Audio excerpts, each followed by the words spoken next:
It's easy to forget how vast and deep the ocean really is.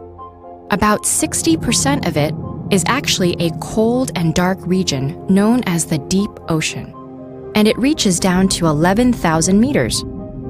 Yet this remote zone is also one of the greatest habitats on Earth, harboring a huge diversity of life, from giant squids and goblin sharks to minuscule animals smaller than a millimeter. How do so many species thrive in this underwater world? Over the decades, intrepid scientists have ventured there to find out.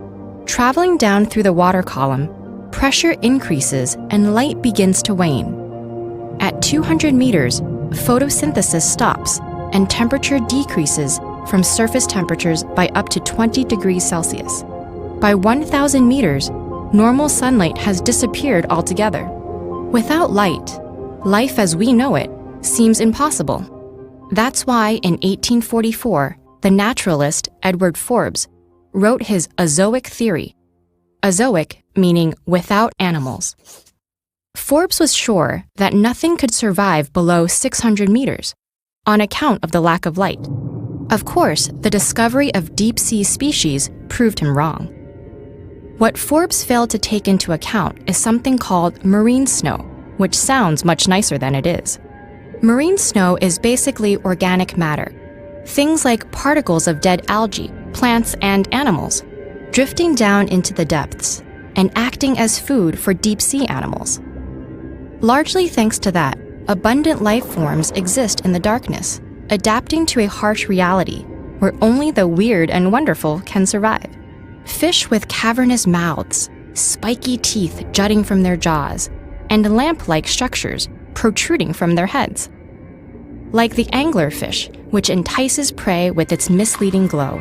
Several sea creatures have perfected this lightning technique known as bioluminescence, using it to lure prey, distract predators, or attract mates. Some creatures use it for camouflage. In parts of the water column where only faint blue light filters through, animals bioluminesce to match the glow. Predators or prey looking up from below are deceived by this camouflage, unable to see the creature's silhouette.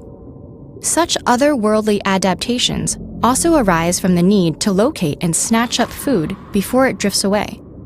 Some sea animals like jellyfish, comb jellies, and salps can migrate between depths, partially because their 90% water consistency allows them to withstand immense pressure. But they're the exception. Most deep-sea creatures are confined to a narrow range in the water column where nutrients are scarce, since the food drifting downwards from the surface rapidly sinks to the seafloor. Plunging all the way down, we find more exotic creatures. Some take on dwarfism, a trait that transforms them into miniature versions of animals we see closer to the surface. It's thought that reduced food availability causes this shrinkage.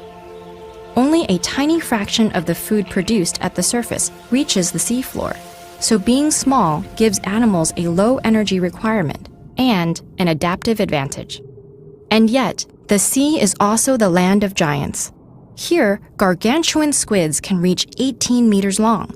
Isopods scuttle around the seafloor like enormous woodlice. There are long-limbed Japanese spider crabs and oarfish whose bodies stretch to 15 meters. This trait is known as gigantism, and it's something of a mystery. It's thought that high oxygen levels may drive extreme growth in some species, while the colder temperatures promote longer lifespans, giving animals the opportunity to grow massive. Many of these exotic sea beasts will never experience sunlight. Some will venture up through the water column to feed, and a few will actually break the waves, reminding us at the surface about the incredible survival skills of the ocean's deepest inhabitants.